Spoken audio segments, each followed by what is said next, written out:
This is breaking news, and we want to bring your attention to Jeanine Pirro, the U.S. Attorney for D.C., giving an update on the DOJ criminal investigation into Fed Chair Jerome Powell. Let's watch. Governors of the Federal Reserve System.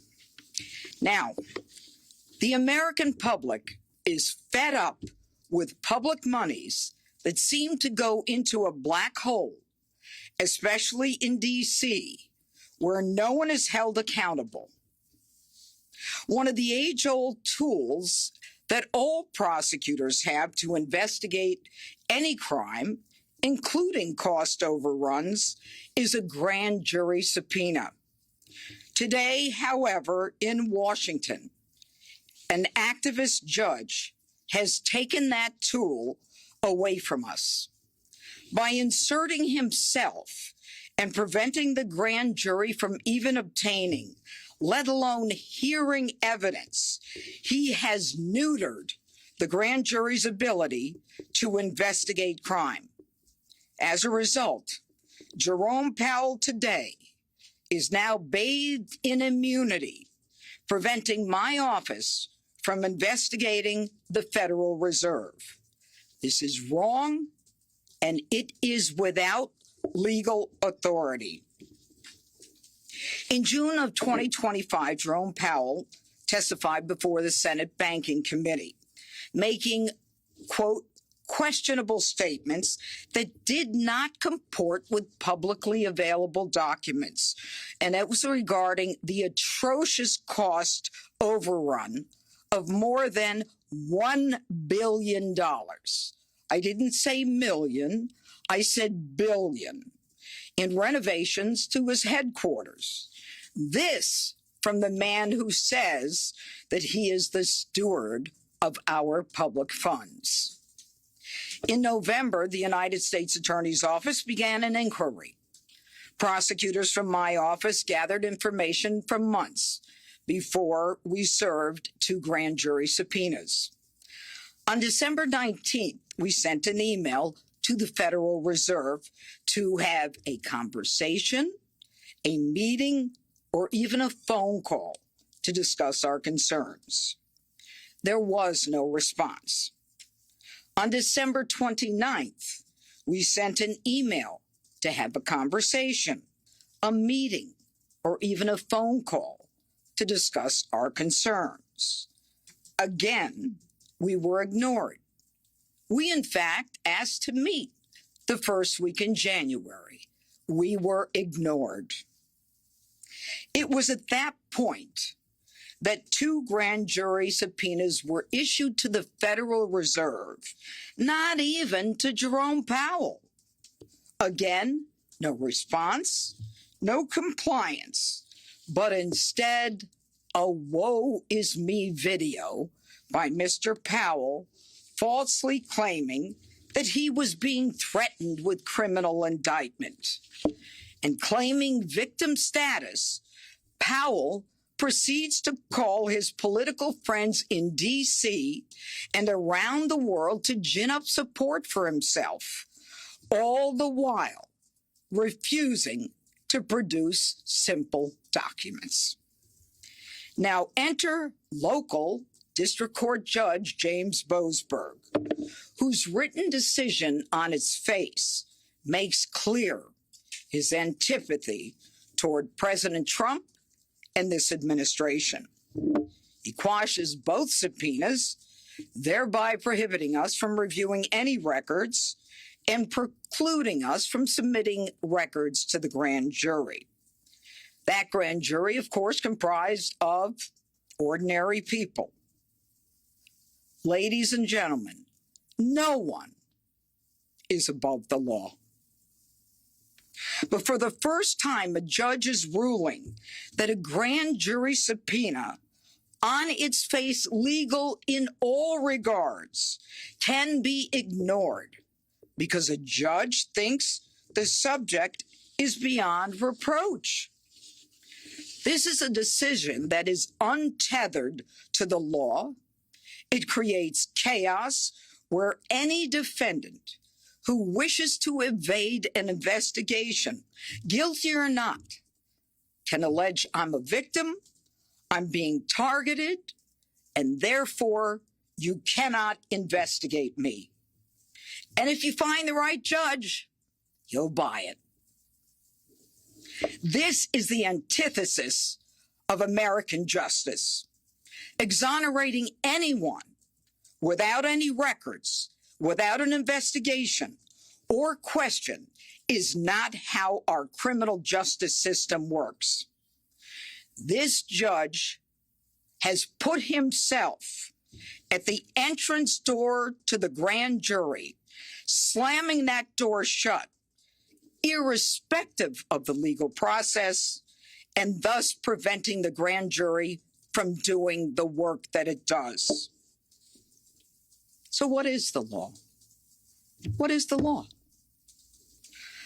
According to the United States Supreme Court, the highest court in the land, certainly higher than the court that Boasberg is on, a grand jury, every grand jury, has broad discretion to, quote, investigate merely on suspicion that the law is being violated, merely on suspicion the law is being violated, or because it wants assurance that the law is not being violated. In fact, the court says a grand jury may act on tips and rumors. Right here are the cases and the citations from the highest court in the land. And yet this judge is shockingly requiring the government to show something akin to probable cause, and those are his words, probable cause, in order to justify the issuance of a grand jury subpoena. Folks, probable cause is not and never has been the standard that prosecutors in this country need in order to go into a grand jury.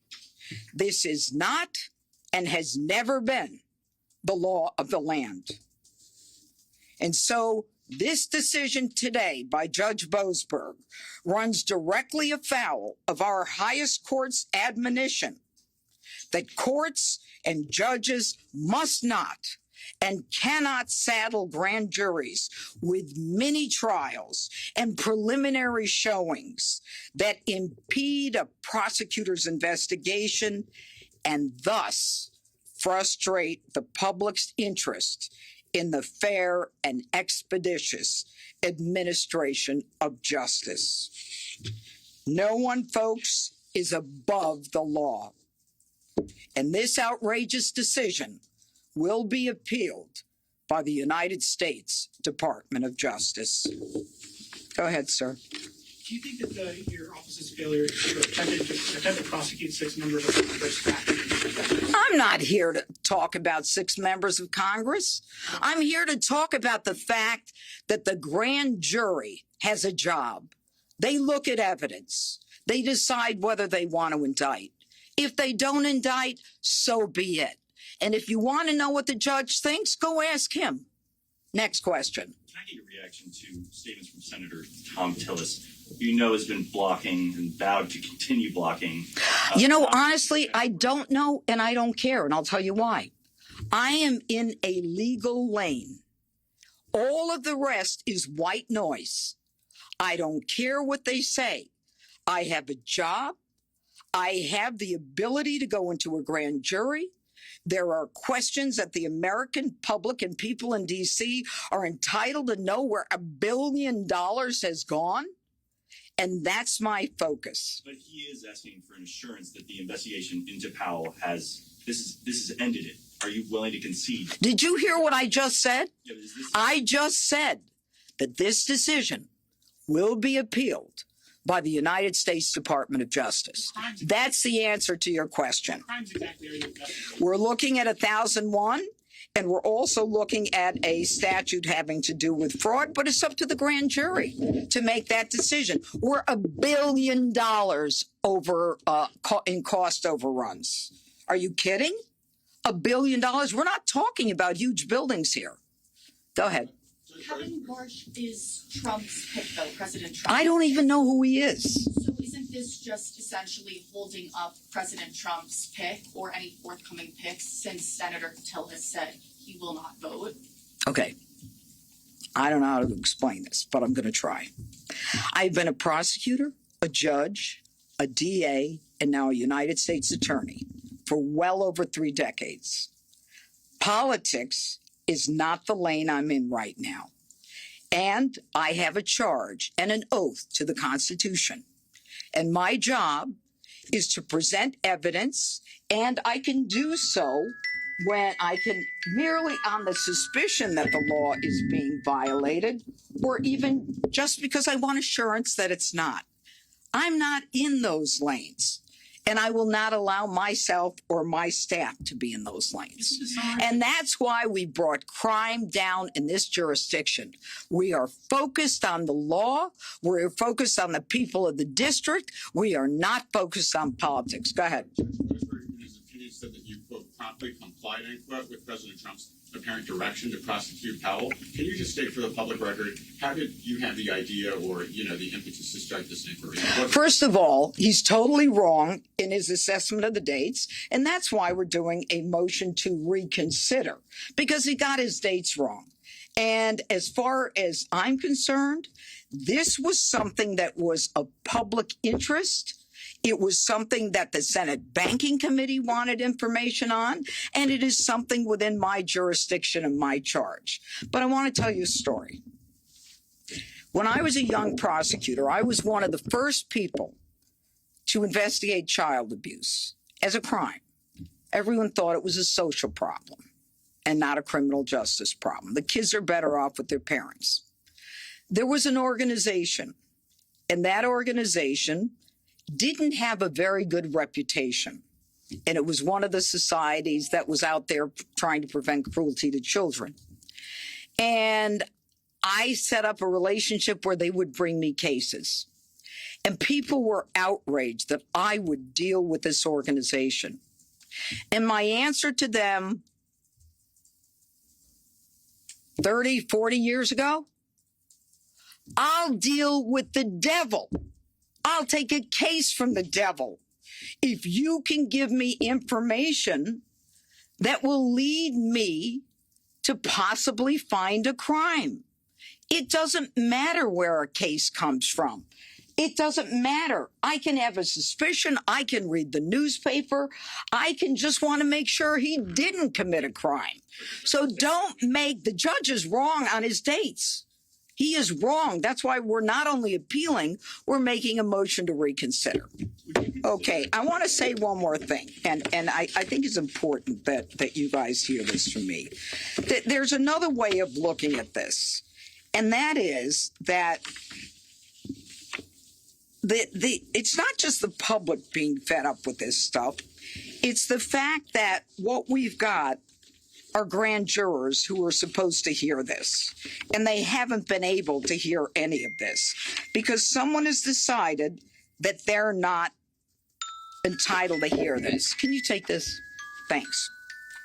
This process has been arbitrarily undermined by an activist judge. We have a process.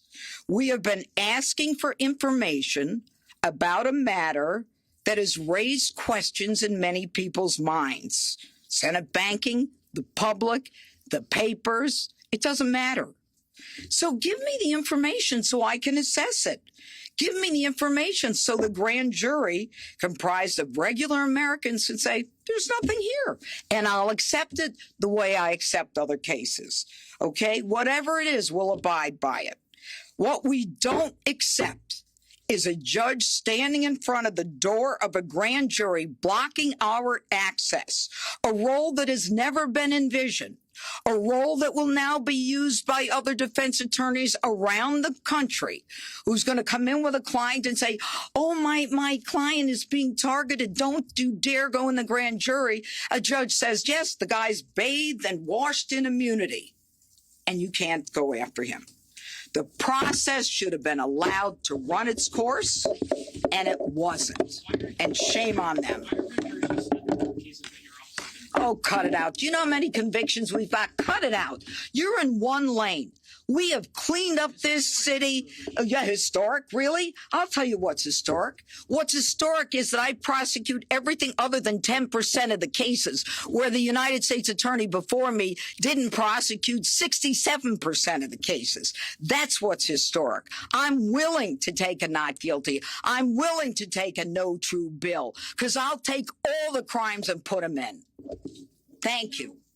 Thank you. That's all the time we have. Well, U.S. Attorney Jeanine Pirro, very spitting angry, I would say, that this case against Jerome Powell and the Federal Reserve, really it was brought about the Federal Reserve, $1 billion cost overrun for this renovation, and she and her team investigating it as a matter of, wasteful spending of taxpayer dollar and potentially something even worse than that.